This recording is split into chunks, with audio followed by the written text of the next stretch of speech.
नमस्कार। हमारा देश भारत एक ऐसा देश है जो पूरे विश्व में अनोखा है। अनोखा अपनी विविधताओं को लेकर, अनोखा अपनी पहचान को लेकर, अनोखा अपने इतिहास को लेकर।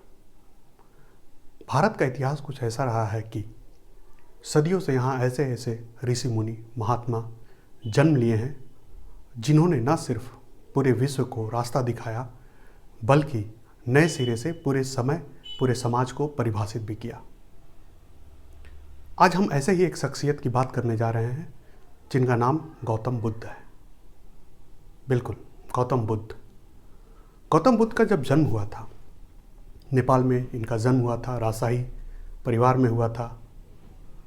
तो जन्म के बाद इनके पिता जो वहाँ के शासक थे, एक ज्योतिषी को बुलाए थे और ज्योतिषी को बुलाने के बाद उन्होंने पूछा कि इस बच्चे का भविष्य क्या है। तो ज्योतिषी ने देखने के बाद ज्योतिषी ने जब उनको देखा तो कहा कि यह बच्चा आगे चलकर चक्रवर्ती सम्राट बनेगा। चक्रवर्ती सम्राट यानी कि इसकी यशोगाथा, इसकी प्रसिद्धि, इसे लोग दूर दूर तक जानेंगे और यह अपने निर्णयों से जाना जाएगा, अपने विचार से, अपने व्यवहार से और अपनी इच्छा शक्ति से जाना जाएगा। लेकिन ज्योतिषी बोलते बोलते अचानक रुक गया। ज्योतिषी का रुकना था कि उनके पिता ने बीच में टोकते हुए ज्योतिषी को कहा कि मान्यवर, आप रुक क्यों गए? बहुत अच्छा आप बता रहे थे, अच्छा लग रहा था सुनने में, फिर आपकी रुकने की वजह क्या है? थोड़ी देर के लिए ज्योतिषी सोचता रहा, फिर कहा इसके दो रास्ते हैं। यह बच्चा या तो फिर राजयोग की तरफ जाएगा तो काफ़ी शक्तिशाली सम्राट, चक्रवर्ती सब बनेगा, राजा, और अगर यह संन्यास योग की तरफ जाता है तो भी यह बहुत प्रसिद्ध होगा, इसे लोग जानेंगे, सदियों तक जानेंगे। लेकिन वह राजयोग के विपरीत होगा, यानी जो राजशाही सुख सुविधा है उसे छोड़कर यह बच्चा संन्यास योग की ओर चला जाएगा। ज्योतिषी का इतना कहना था कि जो उनके पिता थे उनके माथे पे चिंताओं की लकीर घूम गई। अब उन्हें समझ में नहीं आ रहा था कि यह पूरा वाकया सुनने के बाद खुश होया जाए या दुखी होया जाए। कुल मिलाकर उन्होंने यह निर्णय लिया कि अब इस बच्चे को बाहरी दुनिया से रूबरू होने ही नहीं देंगे। कहने का आशय यह है कि अब इसे राजमहल में ही रखेंगे, तमाम सुख सुविधा ऐश्वर्य इसको कम उम्र में ही उपलब्ध करवा देंगे, जिससे कि इसका दिल राजशाही में लग जाएगा या राजपाट में लग जाएगा और वह सन्यास की तरफ सोचेगा भी नहीं। और हुआ भी कुछ ऐसे ही।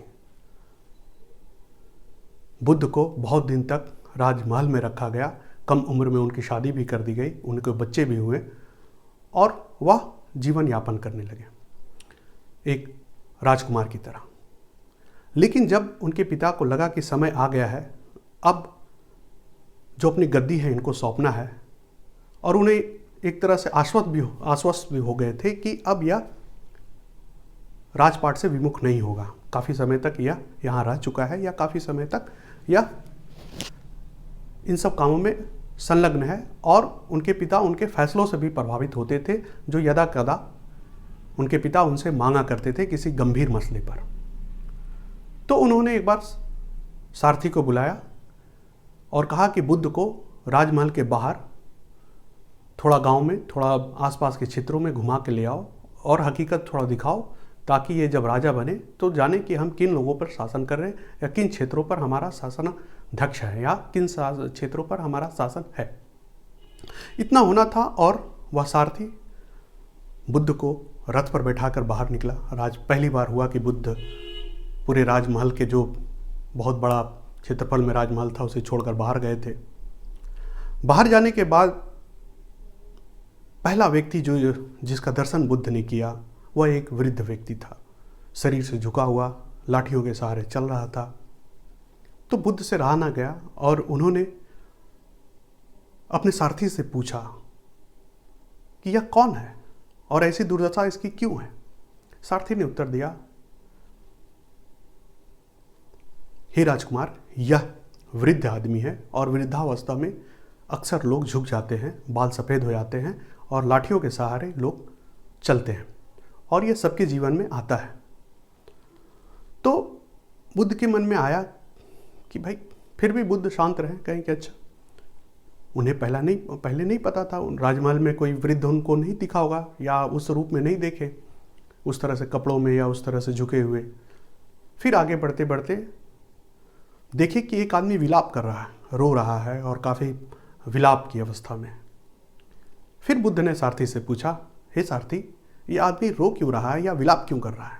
सारथी ने फिर प्रत्युत्तर दिया, हे राजकुमार, यह आदमी रोगग्रस्त है और बीमारी के कारण इसका बुरा हाल है, इसलिए यह रो रहा है ताकि बीमारी से निजात मिल जाए या बीमारी की वजह से यह रो रहा है। बुद्ध को फिर थोड़ा सा झटका लगा, या कह लें कि फिर उनकी चिंतन प्रणाली आकार लेने लगी और इसी तरह रथ फिर आगे बढ़ा। आगे बढ़ता हुआ रथ गुजर रहा था एक मोड़ से। अचानक बुद्ध ने देखा कि एक व्यक्ति को कुछ लोग कंधे पर लाद कर कहीं ले जा रहे हैं और काफ़ी लोग उसमें शामिल हैं। फिर बुद्ध ने सारथी से पूछा, ये क्या है सारथी? उस आदमी को लोग अपने कंधे पर क्यों उठाए हैं और कहाँ लेके जा रहे हैं? फिर सारथी ने कहा, हे राजकुमार, यह आदमी मृत आदमी है और मृत आदमी को लोग शमशान ले आके जला देते हैं, अंतिम क्रियाक्रम करने के लिए इसको लेके जा रहे हैं। मृत आदमी का शरीर निष्क्रिय हो जाता है, प्राण जो है वो शरीर छोड़ देता है, अब ये शरीर किसी काम का नहीं है, इसलिए इसको दाह संस्कार करने के लिए ले जा रहे हैं। और इसी के जाने के गम में जितने लोग हैं वो गमगीन हैं या रो रहे हैं। अब बुद्ध के अंदर जो विचार थे, काफ़ी तेज, काफ़ी ज्वलनशील विचार उनके अंदर चल रहा था। काफ़ी तेज़ी से उनका विचार जो था बार बार आकार ले रहा था। कई तरह के प्रश्न उनके अंदर उठ रहे थे जिसका उत्तर उन्हें नहीं मिल पा रहा था। अब उन्होंने सारथी से पूछ बैठा, हे सारथी, क्या कोई राजा इन तीनों स्थिति से किसी को निकाल सकता है? या क्या राजा के पास इतनी शक्ति है कि वह किसी का रोग ठीक कर दे, किसी का वृद्धावस्था वापस कर दे या कोई मरे हुए को जीवित कर दे? सारथी सोचा कि अब क्या कहना है। वो धर्म संकट में था, किसी राजा के शासन को कैसे चुनौती देता बोलकर। फिर भी वो सोचा कि सच बोलना अच्छा है। फिर बोला, नहीं राजकुमार, कोई राजा ऐसा नहीं है जो कि इन तीनों स्थिति से किसी को निकाल सके। बुद्ध मन ही मन कहे, फिर राजपाट में क्या रखा है, या राजशाही में क्या है, या राज शासन में क्या है, या सत्ता का सुख फिर किस लिए?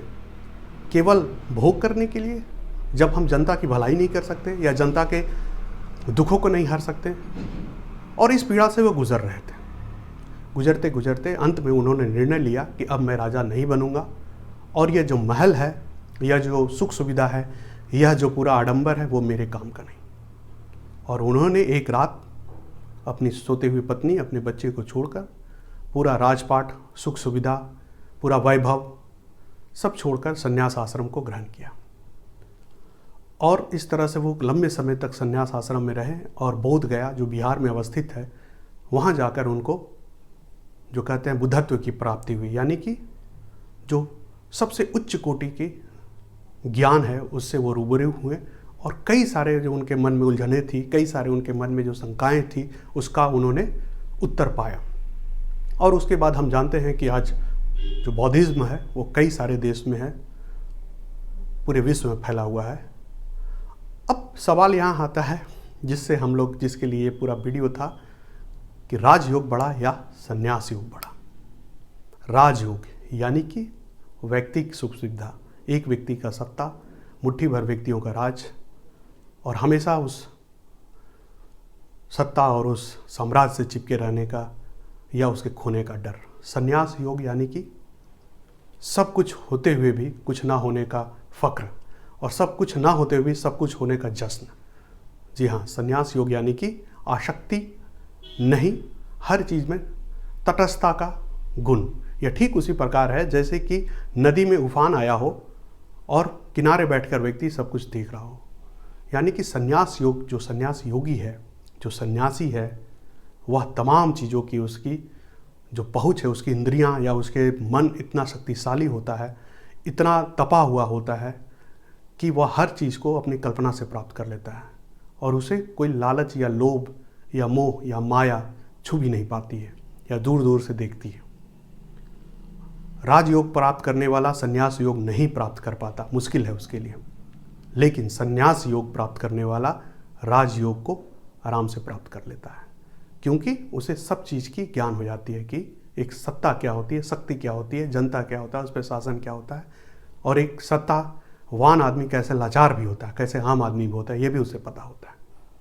तो संन्यास योग सबसे बड़ा योग है, जिसमें त्याग की पराकाष्ठा तक जाना पड़ता है, ध्यान की पराकाष्ठा तक जाना पड़ता है।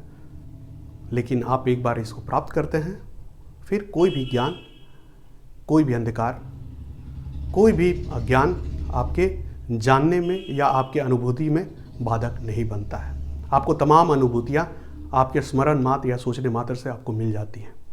आपको किसी चीज़ के लिए रुकना नहीं पड़ता है। राजयोग में खोने का डर होता है, क्योंकि राजयोग हम लोग जन्म से पा सकते हैं, यानी कि कोई राजा का पुत्र राजा हो सकता है और वही राजा अपने आने वाले पीढ़ी को राजपाट सौंप सकता है। लेकिन संन्यास योग सबको नहीं मिल सकता। संन्यास योग के लिए व्यक्ति को खुद मेहनत करना पड़ता है, और ना ही व्यक्ति किसी को दे सकता है, क्योंकि ये आपकी बाहरी दुनिया नहीं है, आपकी आंतरिक दुनिया है। किसी को रास्ता आप बता सकते हैं, मंजिल तक उसे ही चलना होता है। तो संन्यास योग अपनी पुरुषार्थ, अपने कर्म और अपने ध्यान से प्राप्त करने वाला योग है। इसलिए ये सर्वश्रेष्ठ, जिसे कहते हैं ना, सर्वोच्च योग है। इसको प्राप्त करने के बाद व्यक्ति फिर ललायित नहीं होता है और उसे एक संतुष्टि, एक आनंद, एक स्थिरता और एक बोधित्व का हमेशा एहसास रहता है। तो वो भटकता नहीं है राह से, और वह रास्ता बताता है दुनिया को। जबकि राजयोग का व्यक्ति पद प्रतिष्ठा से और ऐसो आराम से तो राजा हो सकता है, पर ज़रूरी नहीं है कि उसे ज्ञान भी हो। ज़रूरी नहीं है कि वो अपने फैसलों के लिए जाना जाता। ज़रूरी नहीं है कि वह सही फैसला लेता हो। ज़रूरी नहीं है कि वह राजा रहने के बाद या राजा से हटने के बाद भी वो उतना व्यवहारिक रहे। और राजयोग का व्यक्ति हमेशा डरा हुआ या भयभीत रहता है कि कहीं उसका राजपाट चला ना जाए। जबकि सन्यासी पूरी दुनिया को अपने मुट्ठी पे रखता है, या उसे डर भय नहीं होता है, उसे अपना पद प्रतिष्ठा या राज त्यागने का भय नहीं होता, क्योंकि उसके पास होता ही नहीं है। लेकिन फीलिंग उसको होती है। या ठीक उसी प्रकार है कि आदमी को प्यास लगती है, और प्यास की फीलिंग अगर आपको है प्यास मिटने का, और आपकी प्यास तुष्ट हो जाती है, तो आपको पानी पीने की ज़रूरत नहीं होती है। या पानी जब आराम से मिलता है तब आप पीते हैं, उसके लिए आप बहुत व्याग्र नहीं होते, व्यथित नहीं होते। तो ये था कुछ आज राजयोग और संन्यास योग, और इस कहानी को हम लोग ने बुद्ध के मार्फत समझा।